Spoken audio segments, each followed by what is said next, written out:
Watch it go!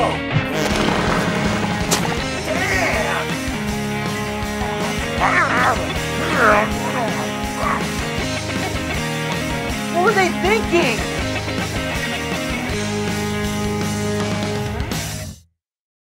Let's play charades. Who am I?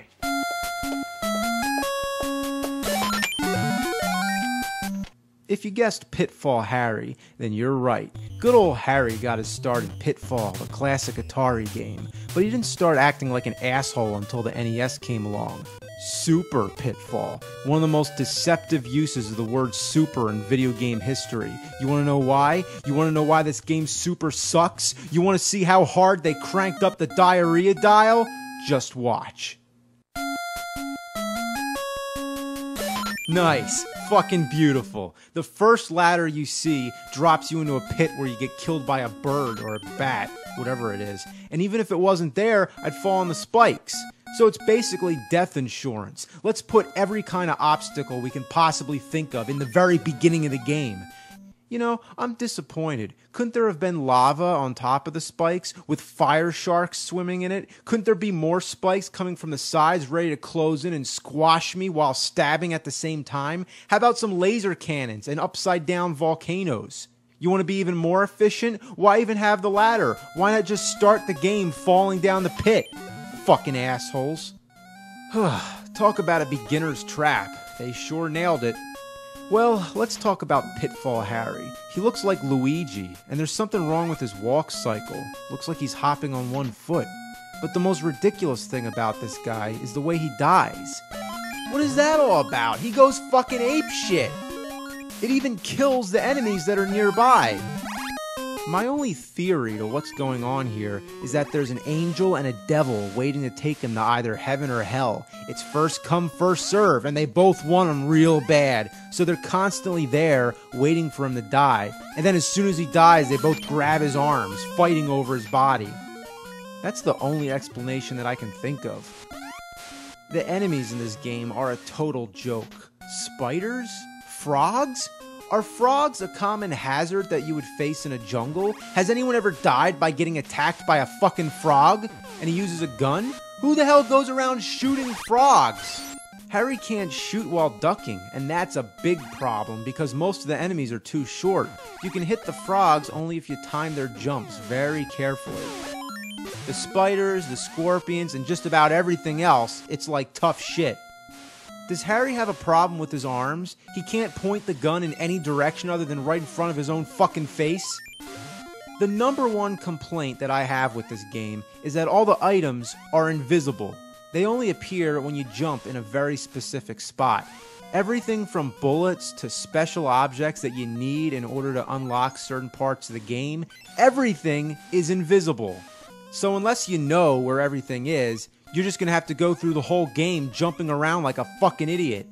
The only items in plain sight are the gold, but the gold has no purpose other than getting points. Unless you're playing an Atari game, nobody really cares about getting a high score. It's more about just finishing the game. So the gold is there just to waste your fucking time. You gotta convince yourself to just walk past it. But that's hard to do because not only is it the only thing in the game that's not hidden, but it flashes. Like, ooh, look at that flashing gold. So tempting. But no, just pretend it's not there. The only other item I found is a crazy bug-eyed animal in a cage. I have no idea what that is or when you'll ever need it. I don't know, could you ever think of any way to use an animal in a cage? I can't. The graphics do a lot of flickering. There's always something popping out at the edge of the screen, like the NES can't handle its awesomeness. The weirdest thing I ever saw happen was that for a fraction of a second, there was like a red clone. Like, who's that supposed to be? The ghost of Pitfall Larry? Playing this game is like driving an old beat-up car. You're always afraid it's gonna break down. What happened here? I'm frozen? Okay, well, I guess I'm just gonna... Oh, okay, now he dies? I guess the angel and devil were busy looking for him that time. Nothing about this game makes any sense. The whole layout was designed at pure random. Like, why are there so many ladders that lead to nowhere? Why is there an anti-gravitational lake that's bottom leads to thin air? Down is the worst direction you could possibly go in this game, because you're always going to end up falling and killing yourself. Oh, that's great. They did that on purpose. It looks like you could just barely steer yourself to the left, but that fucking platform's tucked in too far. Falling is your worst nightmare. There's one part where you have to climb up, up, up, and if you make one mistake, you're falling down, down, down. You have no idea how long it took to get that far. Now I gotta do it all over again. This game is unholy. It's fucking made in hell, I swear. Oh shit, what the fuck was that? That's fucking scary. You're just walking around and a head run amok from Easter Island comes flying towards you. Okay, how did I survive that? The weirdest thing is when the face doesn't even come after you a second time. It just sits there. Then if you walk away and come back, it disappears. So where did it go? Who knows? Who cares? This game is a lot like Milon's Secret Castle and Simon's Quest, because the whole thing is about secrets. In order to access certain parts of the game, you have to jump into walls. Who would think to do that? It's like in Simon's Quest where you have to kneel down by the wall, holding a red crystal, and wait for a tornado to come. Okay, well maybe it's not that cryptic. This is the last part of the game, some kind of dungeon with skulls and shit. Kind of reminds me of the Temple of Doom. I like this part for two reasons. One, it's the only part in the game that has different music. What a relief. The other thing, it's the only place that has enemies that are tall enough to shoot. I don't know why everything else had to be so small. Like those snails. Killed by a fucking snail. Oh, must be Pitfall, Gary. That's the princess, or whatever she is, just some girl you're trying to rescue.